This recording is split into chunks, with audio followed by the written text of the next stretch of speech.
soir, je vais parler de l'homme connecté au sens connexion entre le cerveau et la machine. Alors, je vais commencer par une petite anecdote. Dans les années 80, moi j'étais préado et je lisais beaucoup. Et quand j'avais fini de lire toute la bibliothèque verte, qui était à peu près l'intégralité de la littérature jeunesse de l'époque, j'ai attaqué la littérature parentale. Et mes parents avaient eu une grosse période science-fiction dans les années 70. Donc j'ai lu tout ce qu'ils avaient.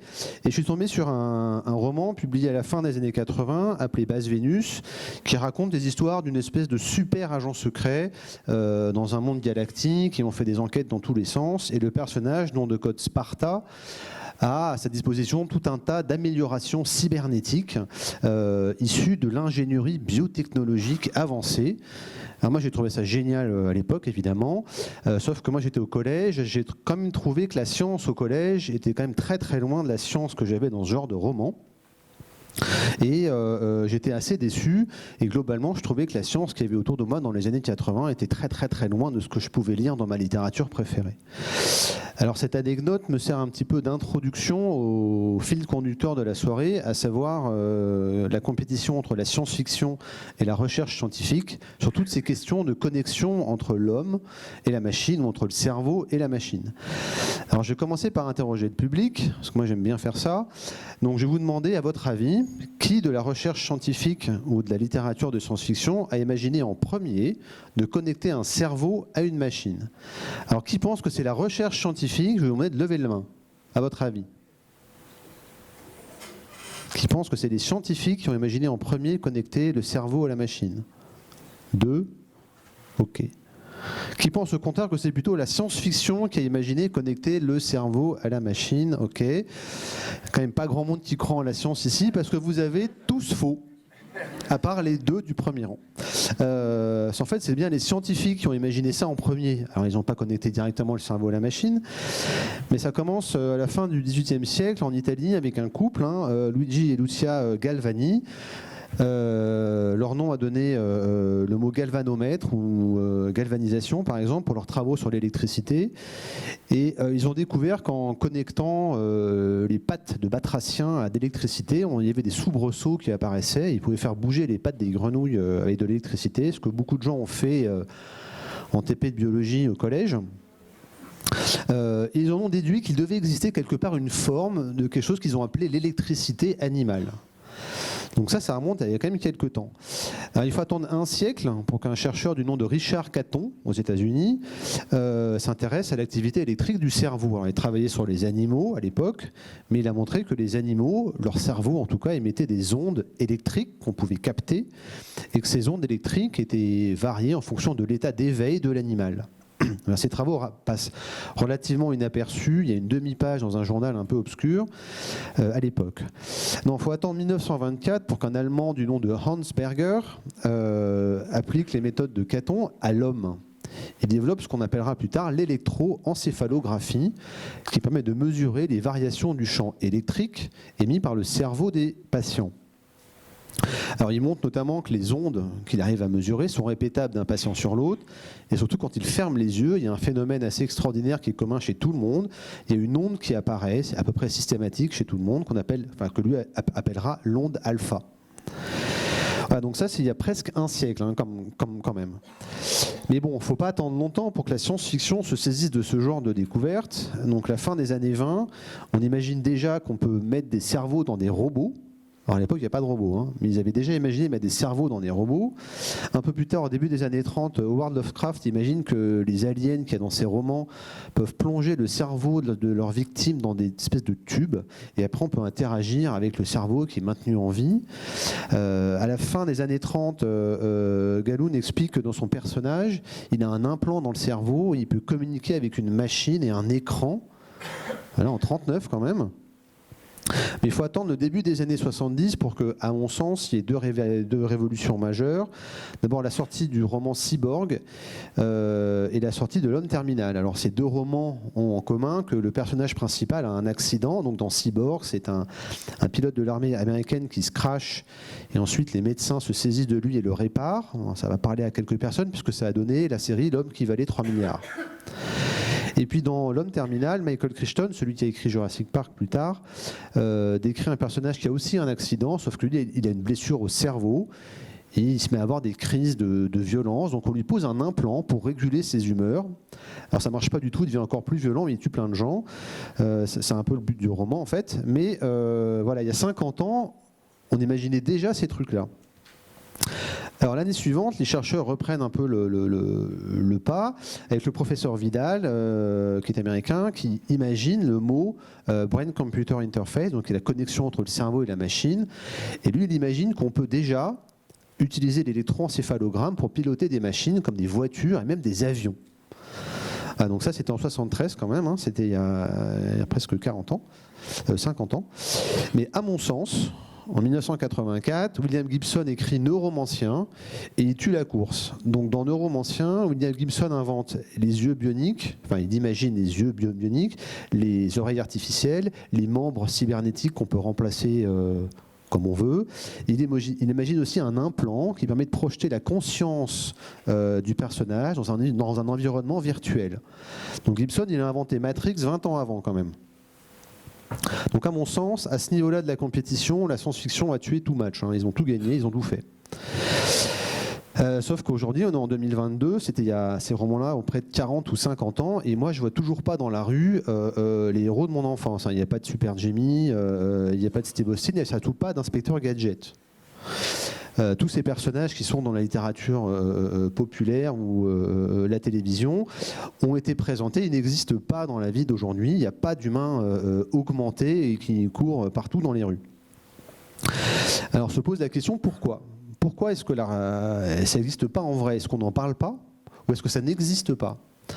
Alors en fait ça existe mais on n'en parle pas beaucoup, et surtout la recherche scientifique est très en retard parce que c'est très compliqué à faire. C'est très très compliqué et on va voir pourquoi.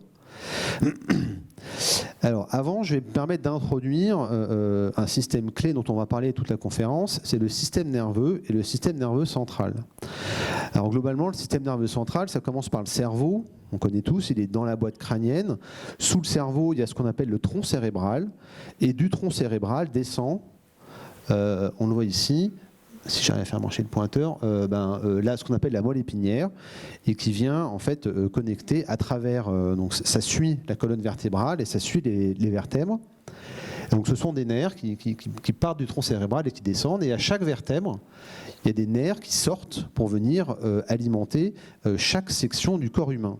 Alors les nerfs qui sortent au niveau des cervicales servent à contrôler et à ressentir les membres supérieurs par exemple, et puis plus on descend dans la colonne vertébrale, plus ces nerfs vont venir s'occuper de parties qui descendent.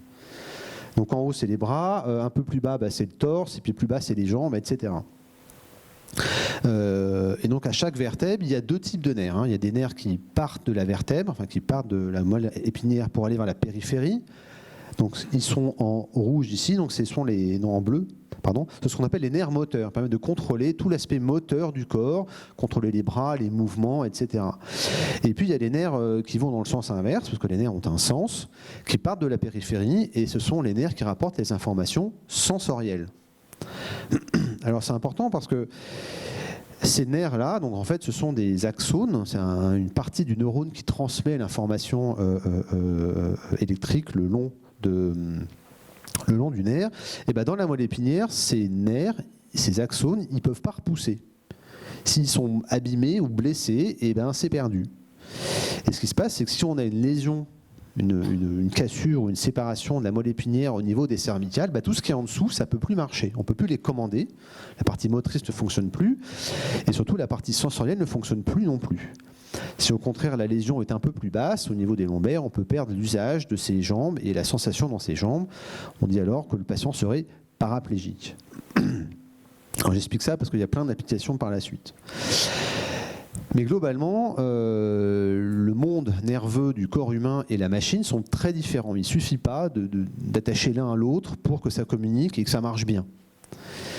C'est deux mondes qui fonctionnent très très différemment entre l'électrochimie du corps humain et l'électricité des machines. On ne sait pas les faire communiquer directement. On a besoin de ce qu'on appelle une interface qui va traduire dans un sens ou dans l'autre. Et c'est ce qu'on va voir ce soir. On va voir les interfaces qui permettent de passer du cerveau et de commander une machine. Et on va voir ensemble les interfaces qui permettent à la machine de commander le cerveau ou le système nerveux. Alors petit point quand même, précision, je ne suis pas médecin. J'ai un doctorat en biomécanique, ce n'est pas un doctorat de médecine, donc je n'aborderai pas des questions de thérapie ou comment soigner des gens, et je ne répondrai pas trop aux questions en rapport à ça, parce que je ne suis pas médecin. Enfin, il y a beaucoup de choses à parcourir ce soir, je ne vais pas tout balayer. Cela dit, s'il y a des sujets que vous voulez qu'on approfondisse, par exemple l'année prochaine, pour une conférence de l'année prochaine, vous me le signalez pendant les questions, et je me saisirai de cette question, et j'en ferai une conférence à part entière. Alors, on va commencer par les interfaces qui permettent de passer du cerveau à la machine. Alors ça consiste à mesurer ou à quantifier l'activité cérébrale pour l'envoyer vers une machine qui va l'interpréter par la suite. Et ça, on le fait avec 3 grands systèmes. D'abord, on a l'électroencéphalogramme, le EEG, on a l'électrocorticogramme et l'implant cortical que je vais expliquer. Donc l'électroencéphalogramme, c'est des capteurs qu'on pose sur le scalp, qui est la peau sur le crâne, et ça enregistre les variations du champ électrique du crâne. L'électrocorticogramme, c'est une grappe de capteurs qu'on met sur le cortex, sous le crâne. Et enfin, l'implant cortical, c'est un tout petit implant d'1,5 cm² qui comporte une centaine d'électrodes et qu'on va venir insérer dans une partie très localisée du cortex. Alors ces systèmes fonctionnent tous différemment et je vais faire une petite image pour que vous compreniez bien comment ça fonctionne. Comprendre ce qui se passe dans un cerveau, c'est comme essayer de comprendre ce que disent les gens dans un stade de rugby par exemple. Imaginez un soir de match, on va dire à ASM Toulon. L'EEG, vous êtes à l'extérieur du stade. Il est impossible de comprendre ce que les gens disent. Par contre, c'est un essai où si tout le monde chante la même chose, on comprend. Ça veut dire que l'EEG, ça marche très bien pour des choses qui sont évoquées par un événement. Pour le reste, il est impossible de savoir qui chante et dans quel ordre. L'électrocorticogramme, vous êtes dans le stade, mais au milieu. Vous pouvez savoir en gros qui chante, quelle est la section qui chante. Et puis encore une fois, s'il y a un événement global, un essai ou un arbitre qui fait quelque chose qu'il ne faudrait pas, eh ben on va entendre parce que tout le stade va faire la même chose, tout le cerveau va faire la même chose. Mais l'électrocorticogramme est aussi capable de savoir de façon locale s'il y a un chant qui démarre. Enfin, l'implant cortical, vous êtes dans la tribune. Vous entendez parfaitement ce que disent les gens autour de vous, les discussions. Vous ne comprenez pas ce que dit l'autre tribune, par contre, parce que vous êtes trop local. Et puis s'il y a un événement global, vous allez aussi le percevoir. Et donc il y a différentes échelles et différentes applications. Alors comment ça marche tout ça ? Alors ces 3 systèmes fonctionnent selon le même principe. On va donner au patient une consigne. On va penser à la couleur rouge ou penser à votre main par exemple. Et puis ça va générer des ondes cérébrales. Les ondes cérébrales elles vont être captées par l'appareil, quel que soit l'appareil qu'on a vu plus tôt. Et on va donner la mesure et la consigne à un ordinateur qui va apprendre successivement, plusieurs fois, des centaines, voire des milliers de fois, à reconnaître ce qu'on appelle un biomarqueur. Donc quelque chose dans la mesure qui va pouvoir associer à la consigne. Et une fois qu'on a répété suffisamment de fois, on a notre biomarqueur, on peut faire le chemin inverse. On va simplement prendre la mesure, inverser ce biomarqueur, et on va essayer d'estimer, de retrouver quelle était la consigne. Et là, le patient n'a plus qu'à imaginer de lui tout seul, on va dire, à quoi il pense, et la machine va retrouver cette consigne. Alors ça nécessite bien évidemment d'avoir une certaine discipline mentale pour toujours penser à la même chose. Quand on vous dit la couleur bleue, il ne faut pas imaginer des bleus différents ou une fleur bleue ou la mer. Il faut penser à la couleur bleue tout le temps pareil, sinon l'ordinateur il ne sait pas le reconnaître. Mais du coup on va faire ça où et puis pourquoi faire ? Alors le où, je vais introduire ce qu'on appelle le cortex moteur et son homonculus associé. Alors le cortex moteur, c'est une zone du cerveau, donc on a l'avant ici, puis l'arrière ici, globalement. C'est une zone qui est à peu près au milieu. Il y a 2 zones motrices qui sont spécialisées dans le contrôle de tous les muscles du corps. Et ce cortex moteur, il a plusieurs propriétés. D'abord, il est très spécialisé, il ne fait que ça. Il est très localisé, on sait parfaitement où il est, et donc on peut parfaitement poser un implant dans le cortex moteur. Et enfin, il est résilient. Résilient, ça veut dire que même si vous perdez la capacité de vous déplacer ou d'utiliser vos muscles, suite à une paralysie par exemple, une rupture de la moelle épinière comme on a vu tout à l'heure, et bien votre cortex il est quand même capable d'imaginer les mouvements. Toute la structure neuronale est encore présente. Et on va se servir de ça pour réparer des gens. Et puis ce cortex moteur, si on le regarde de façon transverse, il a des sous-zones, et chaque sous-zone est associée à une partie du corps. Donc là, il y a ce qu'on appelle l'homoncule. qui est un petit dessin d'un petit bonhomme. Et chaque partie du corps est associée à la partie dans le cerveau, avec les neurones qui sont associés, avec une surface correspondant au nombre de neurones associés pour cette zone-là. Alors, comme on l'a vu hier soir, ce dessin n'est pas à jour. Il a été remis à jour en 2005, mais je n'ai pas trouvé d'illustration sympa de cette version, donc vous avez l'ancienne, mais globalement, ça marche pareil. Et on voit surtout que pour la main, il y a beaucoup de neurones, et puis que pour le visage et les lèvres, il y a beaucoup de neurones. Et on a montré dans les années 70 qu'on était capable de conditionner notre cortex moteur pour qu'il envoie une instruction très claire à la machine. Alors ça a été fait sur les animaux en premier, mais les humains savent le faire aussi. Et on va se servir de cette propriété pour redonner aux gens la capacité de communiquer ou d'interagir avec l'extérieur. Alors, comment on fait pour contrôler une machine aujourd'hui? La base, qu'est-ce qu'on a fait en premier?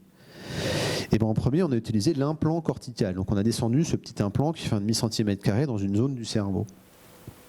Et on l'a fait à la fin des années 90 sur un patient atteint de sclérose latérale amyotrophique. Donc c'est une maladie dégénérative qui va faire en sorte que vous ne pouvez plus contrôler vos muscles de façon progressive jusqu'à ne plus pouvoir bouger du tout. Et là, le patient en question était atteint du locked-in syndrome. Il était piégé dans son propre corps, il était conscient, mais il n'y avait plus rien qui bougeait. Donc on a descendu une électrode dans le cortex de moteur de la main, et il a appris à s'en servir pour contrôler un interrupteur mental. Il y a plus de 20 ans. Et après, il a pu faire des choses avec. Et puis en 2006, les chercheurs se sont intéressés aux personnes tétraplégiques. Donc les tétraplégiques sont ceux qui ont eu une rupture de la moelle épinière au niveau cervical. Ils ne contrôlent plus leurs bras, ils ne contrôlent plus leurs jambes et ils n'ont plus de sensation. Et donc on a descendu un implant cortical qui avait une centaine d'électrodes dans le cortex moteur associé. Et puis on a appris aux patients à penser très fort à gauche, droite, haut et bas. Et ça lui a permis de piloter une espèce de souris mentale. Donc là on le voit, il y a une cible. Et puis, mentalement, il déplace le petit curseur pour atteindre la cible. Donc ça, c'est des travaux qui datent de 2006. Il a fallu plusieurs mois, voire années d'entraînement pour le patient pour qu'il puisse conditionner son propre cerveau à envoyer une consigne claire. Et évidemment, il a fallu du temps à la machine à reconnaître le fameux biomarqueur.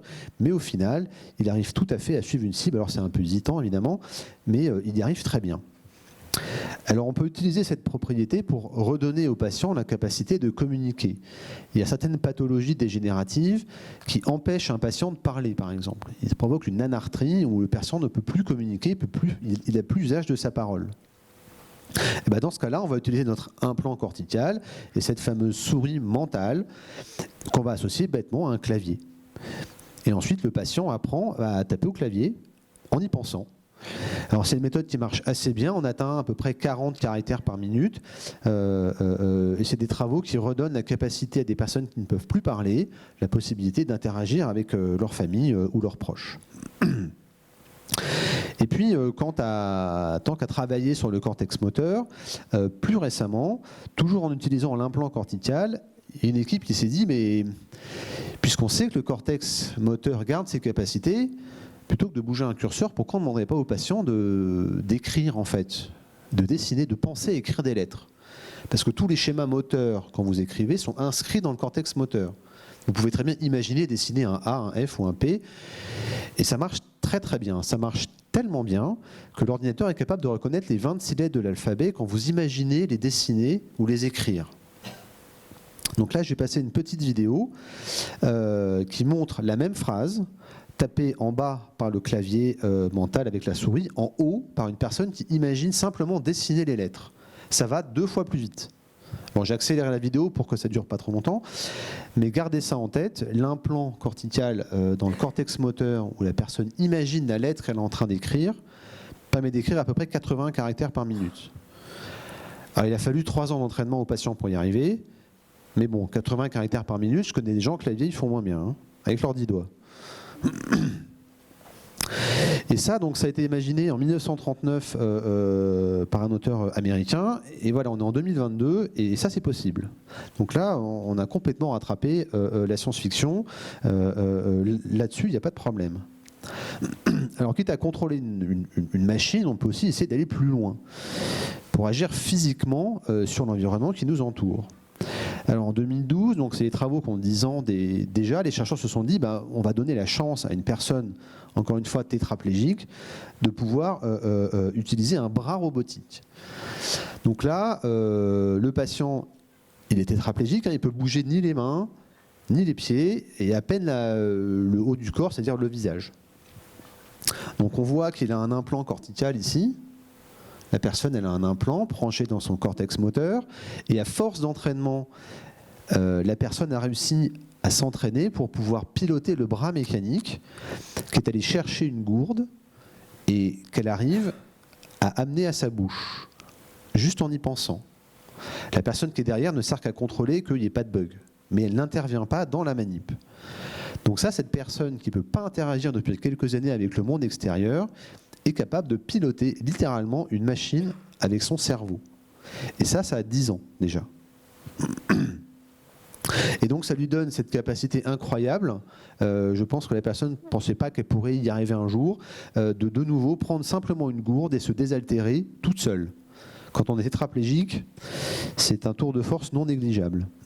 Et d'ailleurs on va le voir à la fin, il y a une espèce de sourire de la part de la personne, on comprend qu'elle est contente d'y arriver quand même. Hein. Et pas seulement parce que c'était l'exercice et qu'il y avait des Skittles à la fin. Et donc ça a été inventé il y a presque un siècle. Hein. On a imaginé mettre des cerveaux qui pilotent des machines et on y est arrivé finalement. Alors il y a aussi quelques petits films indépendants qui sont sortis récemment qui décrivent des mondes virtuels où on connecte physiquement le cerveau de quelqu'un à une machine. Mais dans le film Matrix, ça marche dans les deux sens. La personne reçoit des informations de la machine et elle est capable d'en envoyer aussi. Et donc on se pose la question, pourquoi le patient qu'on voit à gauche là, il pilote une machine, mais pourquoi il ne piloterait pas ses propres muscles après tout? Pourquoi on ne ferait pas la boucle complète, hein? Alors ça me permet d'introduire la deuxième partie de la conférence, qui sont les interfaces qui vont de la machine et qui retournent vers le cerveau. Alors ça utilise la stimulation électrique, mis en évidence par Galvani à la fin du XVIIIe siècle, comme je l'expliquais. Alors on sait depuis ce temps-là que quand on fait une petite décharge électrique sur un neurone, quand celui-ci est connecté au muscle, ça contracte le muscle. Ça, c'est très documenté. Mais on se pose la question, est-ce qu'on peut l'utiliser pour d'autres parties du système nerveux?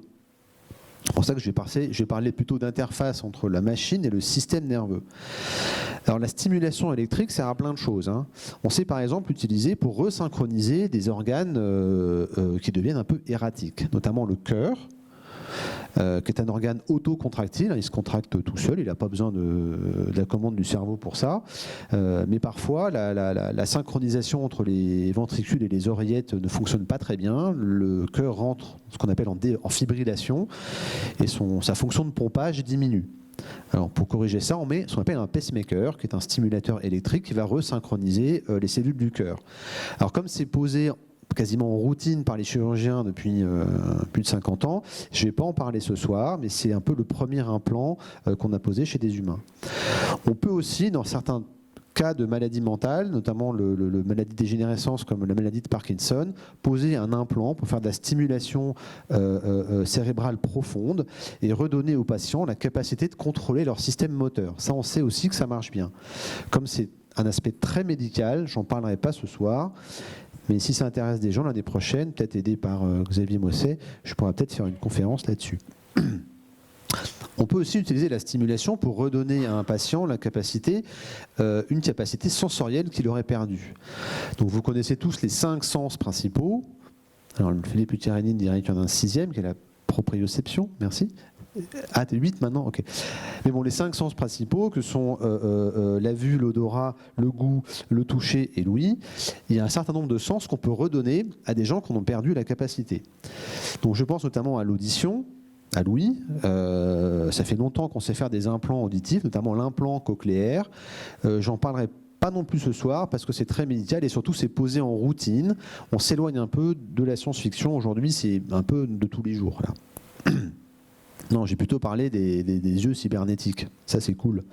Parce qu'on sait faire ça maintenant. Hein. Et on verra plus tard. Et je vais aussi parler du sens du toucher qu'on peut redonner à certaines personnes. Enfin, la stimulation électrique permet de redonner le contrôle moteur, que ce soit des membres inférieurs et redonner à certaines personnes une forme de marche ou des membres supérieurs et donner à des personnes tétraplégiques la capacité d'interagir avec leurs propres bras. Donc on va voir ces 4 aspects-là ensemble pour cette deuxième partie de la conférence. Alors, retrouver un sens perdu, la vision. Alors Steve Austin, on lui a posé comme ça, en 2 images, un œil cybernétique et hop, il voyait à des kilomètres fastoche. En vrai, ça marche pas aussi bien, hein, mais bon. Bien avant ça, ça a été imaginé dès les années 30, dans un roman appelé Galactic Patrol, qui met en scène des batailles galactiques entre différentes planètes. Et les soldats qui reviennent blessés, quand ils ont perdu un œil, hop, on le remplace et ça marche très bien. Pas besoin d'expliquer comment ça marche à l'époque en plus. Donc on l'a inventé très très tôt. Mais comment ça marche la vision? Donc la vision, c'est très simple, ça marche avec un organe qu'on appelle l'œil, là. Et puis il y a derrière l'œil, il y a ce qu'on appelle le nerf optique qui va jusqu'au cortex visuel qui est situé à l'arrière du crâne au niveau de l'occiput. Schématiquement, j'entends. Ne fais pas les gros yeux, Philippe. Dans les années 20, il y a un médecin du nom de Forrester qui a opéré un patient qui ne voyait plus. Il avait une tumeur justement dans le cortex visuel et il ne voyait plus du tout, il voyait dans le noir tout le temps. Donc il a dit, je vais vous enlever votre tumeur. Donc il a fait une craniotomie, il a enlevé la tumeur et puis, quitte à avoir ouvert le crâne, il s'est dit, je vais appuyer dessus pour voir. Donc il a appuyé doucettement sur le cortex visuel du patient et le patient a vu ce qu'on appelle un phosphène. Donc c'est une tache lumineuse qui est apparue dans son champ de vision. Donc dès les années 20, on savait que le cortex visuel, même quand on ne voyait plus, était capable de générer des espèces d'illusions visuelles qu'on appelle des phosphènes, qui sont des points blancs. Alors il faut attendre les années 60 pour qu'une équipe décide d'utiliser cette propriété. Et ils ont décidé de poser tout un tas d'implants sur le cortex visuel d'un patient qui ne voyait plus. Donc les implants, on ne voit pas très bien, mais ils sont là en fait. C'est les petits points qu'on voit là. Parce qu'en fait, ça, là, ce sont les électrodes qui permettent à l'opérateur extérieur de venir... c'est comme des interrupteurs, en fait. Et il appuyait dessus pour déclencher les électrodes. Et le patient avait effectivement des phosphènes qui apparaissaient. Le problème, c'est que de faire ça au niveau du cortex, c'est que les phosphènes, ils n'étaient pas toujours au même endroit, ils n'avaient pas toujours la même taille, et ils étaient parfois doubles, ils ne restaient pas assez longtemps, donc ce n'était pas très concluant, cette technique. Non, dans les années 90, on est allé beaucoup plus loin, on a mis carrément une électrode dans l'œil. Alors l'électrode dans l'œil qui vient en fait à quelques microns de la rétine. Il faut savoir que la rétine est composée globalement de 2 couches. Une couche de cellules photosensibles qui captent la lumière et une deuxième couche de cellules nerveuses qui transforment cette information et qui l'envoient vers le nerf optique. Et ce qu'on a montré dans les années 70 aussi, c'est que même si la première couche de cellules photosensibles ne fonctionne plus, suite à une dégénérescence par exemple, la deuxième couche fonctionne toujours. Et donc, cette équipe-là s'est dit, on va stimuler directement la couche neuronale. Et ça marche très très bien. En envoyant une petite décharge électrique sur une partie très localisée de la rétine, le patient avait des phosphènes. Sauf que là, c'était toujours au même endroit. Et ils ont pu mesurer et calculer à quelle fréquence fallait stimuler et à quelle amplitude pour contrôler la taille du phosphène, sa position dans le champ visuel du patient et combien de temps le phosphène pouvait rester. Et puis en 2013, il y a presque 10 ans maintenant, ça y est, on a l'œil cybernétique, l'implant oculaire, la rétine artificielle. Donc elle est composée de plusieurs éléments. Il y a une paire de lunettes avec une petite caméra au centre. Ça envoie l'image à un processeur vidéo qui va transformer et traiter l'image qu'il y a devant le patient. Et ça, c'est envoyé par radio à l'implant, qui est composé d'une antenne ici. Et ensuite, sur le fond de la rétine, il y a une petite grille d'électrodes d'environ 60 pixels, une grille de 7 par 10. Il y a aussi des grilles il y a à peu près 50 pixels, c'est ce qu'il faut garder en tête. Et ça, c'est posé sur le fond de la rétine, au niveau de la fovea, sur le fond de la rétine. Et le processeur vidéo va venir transformer l'image qu'il y a devant le patient et stimuler la grille d'électrodes pour générer des phosphènes de façon contrôlée. Alors au début, le patient il voit des taches, puis on lui dit ça c'est un E. Ah bon. Et puis à force d'apprentissage, il faut que le patient apprenne à reconnaître ce qu'il voit, parce qu'il ne voit pas vraiment, il a des stimulations visuelles. Et donc le patient apprend au fur et à mesure à reconnaître ces phosphènes et à leur donner un sens. Alors le patient ne voit pas vraiment, mais il a une perception de ce qu'il y a autour de lui grâce à son sens de la vision. Ça lui permet par exemple de percevoir quand il y a un obstacle devant lui ou où se trouve une porte. Avec 60 pixels, on y arrive. Donc aujourd'hui, moi, à mon sens, pour la vision, on a quasiment rattrapé la science-fiction. Alors on peut aussi rendre le toucher aux personnes qui l'ont perdu. Alors on peut perdre le toucher suite à une amputation au niveau de l'avant-bras par exemple. Et dans les années 50, on pouvait mettre un petit capteur dans la prothèse dont se servait le patient. Et puis le patient avait une espèce de retour mécanique, un petit vibreur qui lui disait quand la prothèse touchait quelque chose, c'était pas très très optimal. Donc il faut attendre les années 70 pour qu'une équipe décide de venir directement greffer la sortie du capteur sur le nerf du patient. Donc la prothèse touche quelque chose et on a une petite stimulation électrique qui vient stimuler le nerf du bras du patient qui a une sensation, il sait qu'il a touché quelque chose. Et puis les prothèses s'améliorent grandement. Et donc il y a 4 ans, il y a une étude qui est sortie sur des prothèses en utilisation de vie quotidienne. Donc on n'est plus dans le laboratoire, on n'est plus à l'hôpital, la personne sort et se sert de sa prothèse tous les jours. Et cette prothèse, elle est composée de plusieurs éléments. Donc déjà, dans la prothèse elle-même, il y a des capteurs, un par doigt. Ensuite, cette prothèse, elle part dans un stimulateur électrique et il y a plusieurs nerfs du patient qui sont greffés. Plusieurs nerfs, ça veut dire qu'on peut venir stimuler plusieurs zones de la main. Enfin, les zones imaginaires, hein, encore une fois, parce qu'on stimule directement les nerfs. Et le patient a alors une prothèse dont il peut se servir tous les jours pour prendre des choses et toucher des choses, et il en a la sensation réelle au niveau des différentes parties des doigts. Il n'a pas encore un bras cybernétique, mais on est quand même très très proche.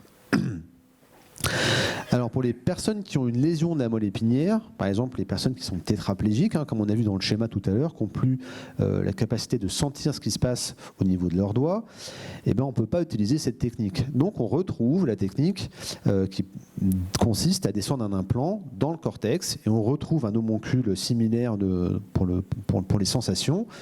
Et ce qu'on va faire, c'est qu'on va descendre un implant dans la partie de la main et on va venir stimuler directement cette zone-là avec une micro-électrode. Donc ça, ce sont des travaux assez récents et on a pu montrer que le patient ressentait des sensations dans des sous-parties de la main. Donc là, on a vraiment des sous-parties qui peuvent être stimulées indépendamment en fonction des électrodes. Alors ça marche encore une fois par essai-erreur. Hein. On dit au patient, bah là, on te pique sur le doigt. Ah, le doigt, c'est ça. OK. Et le patient apprend à reconnaître ces stimulations, enfin ces perceptions qu'il a, ces sensations, et il les réassocie à une zone de la main parce que lui, il n'a plus la vraie perception. Donc enfin, on peut stimuler toujours dans le cortex moteur, on peut essayer de travailler pour redonner aux personnes la capacité de marcher quand elles en ont perdu la capacité. Alors, quand il y a une amputation, c'est assez facile. Donc, on l'a vu aux Jeux paralympiques. On leur met une jambe prothétique. Et ces jambes prothétiques, aujourd'hui, peuvent être instrumentées avec des capteurs, soit qui vibrent, soit connectés. Ça marche très, très bien. Mais dans le cas d'une lésion de la moelle épinière, comme on a vu chez les paraplégiques, bah, c'est pas possible. Parce qu'il n'y a plus la connexion qui remonte. Donc, on est obligé de travailler avec ce qu'on appelle le réseau locomoteur spinal. Alors, spinal, c'est pour moelle épinière, en fait. Hein. Et donc ça a été montré il y a plus d'un siècle par un chercheur du nom de Brown qui travaillait sur les animaux. Il a montré que dans la moelle épinière, entre le milieu du dos et le bas du dos, il y avait tout un tas de neurones qui étaient spécialisés dans la production de la locomotion et que ces neurones, ils étaient autonomes. Ils pouvaient marcher tout seuls, même s'il n'y avait plus de connexion avec le cerveau, avec l'organe maître. Donc ça a été ensuite confirmé dans les années 80 par une équipe québécoise qui a montré qu'on pouvait stimuler ces neurones avec chimiquement de la sérotonine par exemple et l'animal se mettait à marcher tout seul alors qu'il n'avait plus de moelle épinière. Il y avait le pattern de marche qui se mettait tout seul à fonctionner et on a montré qu'il y avait vraiment encodé dans cette partie des neurones de la moelle épinière tout le schéma de la marche. Donc dans les années 90, on a eu l'idée de commencer à l'appliquer à l'humain. Donc on a pris un patient, on lui a mis un implant sur la moelle épinière, qu'on voit ici, là, voilà, au niveau de la vertèbre thoracique, ici, là, et les nerfs qui commandent la jambe, sachant qu'ici, il n'y a plus rien. Il n'y a plus de connexion avec le cerveau. Et en stimulant les nerfs qui sont, enfin la moelle épinière qui est ici, ils se sont rendus compte que la moelle épinière envoyait des instructions aux muscles. des instructions qui ressemblent à des instructions qu'on retrouve chez le marcheur. Donc même si la personne n'est pas capable de marcher, si on stimule localement sa moelle épinière, eh ben les muscles se mettent à fonctionner tout seuls.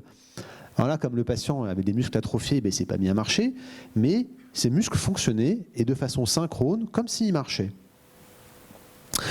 Et donc il y a quelques années, donc, il y a une équipe suisse qui est allée encore plus loin. Ils ont développé un nouvel implant que je vais décrire ici. Donc là, sur cette image, à gauche, vous avez la moelle épinière avec les nerfs qui sortent. J'avais expliqué qu'à chaque vertèbre, les nerfs sortaient pour alimenter différentes parties du corps. Et c'est des petits morceaux qu'on voit qui sortent ici. Ils se sont dit, on va faire un implant qu'on voit ici à droite. Et cet implant, on voit, il a plusieurs électrodes. Et des électrodes à gauche, à droite, et tout au long de chaque segment vertébral. Et ils se sont dit, on va peut-être essayer d'améliorer les choses et on va stimuler chaque nerf de façon synchrone, comme on le ferait pour la marche. Et bien ça marche. Là, on a 3 exemples de patients. Alors l'étude est assez récente, elle a pris 6 ans. On a 3 patients. Donc celui de gauche, il avait une jambe qui fonctionnait et l'autre qui ne marchait pas du tout. Celui de droite, il est paraplégique. Alors je vais essayer de la remettre parce qu'elle est un peu courte la vidéo. Donc le patient ici, lui, il est paraplégique. Donc il est aidé par un physiothérapeute pour un petit peu, mais globalement, avec la stimulation, ses jambes se mettent toutes seules à fonctionner un petit peu. Et le patient de gauche, là qu'on voit là, hop, et ben quelques années plus tard, et ben il remarche. Alors il est aidé d'un déambulateur, sa démarche est quand même très raide, mais il est autonome pour se déplacer. Jusque-là, il était en fauteuil. Donc il n'est pas vraiment paraplégique. Encore une fois, il avait une demi-paralysie d'un côté et une paralysie de l'autre. Mais c'est assez spectaculaire. Alors il s'agit d'un patient. On n'est pas encore dans le traitement de tous les jours pour faire marcher toute la planète, mais c'est une preuve de concept. Aujourd'hui, on peut faire remarcher des gens qu'on avait perdu la capacité. Enfin, et je vais terminer là-dessus, si on veut pouvoir stimuler les membres supérieurs, on peut rentrer dans ce qu'on appelle le système nerveux artificiel. Donc ça va venir boucler ce que j'ai présenté tout à l'heure avec la personne qui commandait une machine. On va voir si elle ne pouvait pas commander ses propres muscles. Alors le fameux recâblage neuronal a été inventé pour la première fois dans les années 50. Donc dans ce roman, donc My Star is My Destination, le personnage, il remplace carrément tout son système nerveux par des câbles électriques pour être à la fois plus fort et plus rapide et combattre ses ennemis qui peuvent se téléporter. Bon, ça c'est pas très intéressant, mais globalement, nous en science, on parle de système de dérivation neuronale. On va venir court-circuiter la lésion qu'il y a dans la moelle épinière qui ne fonctionne pas, et bon, on va faire le tour avec des machines. Et bizarrement, il y a 2 équipes qui sont spécialisées là-dedans, puis les 2 sont dans l'Ohio aux États-Unis. Je n'ai pas très bien compris s'ils faisaient la course ou pas. Mais la première a eu l'idée suivante. Donc ils ont pris un patient qui avait une lésion au niveau du bras. Donc il avait encore le contrôle de l'épaule, mais il ne contrôlait plus sa main. Incapable de contrôler sa main de façon volontaire. Donc ils ont posé un implant cortical, encore une fois, dans la zone de l'aire motrice. Ça passe par une machine, un stimulateur, et ça vient vers un brassard qui est posé sur le bras, enfin sur l'avant-bras, et composé de plusieurs dizaines d'électrodes pour venir stimuler les muscles de l'avant-bras. À la deuxième équipe, ils ont fait un peu pareil. Il y a toujours l'implant cortical, sauf qu'eux, ils se sont dit, on va brancher directement les nerfs. Parce que voilà, c'est quand même plus drôle. Donc ils ont branché directement à l'intérieur du corps les nerfs du patient. Le patient, il a aussi un petit support parce que lui, il ne contrôle pas du tout son bras, il est complètement tétraplégique. Alors voilà les résultats. Au bout de 1463 jours d'entraînement, donc ça fait 3 ans d'entraînement quand même, la personne est capable de jouer à la bataille navale. Alors ça paraît pas grand-chose comme ça, mais pour quelqu'un qui n'a aucun contrôle de sa main, avec son cerveau, il pilote une machine qui contrôle les muscles de sa main, il est capable de saisir un petit objet tout fin et de glisser dans un trou qui fait 1,5 cm d'épaisseur. Et voilà. Donc on en est là aujourd'hui. Donc ces travaux sont assez récents.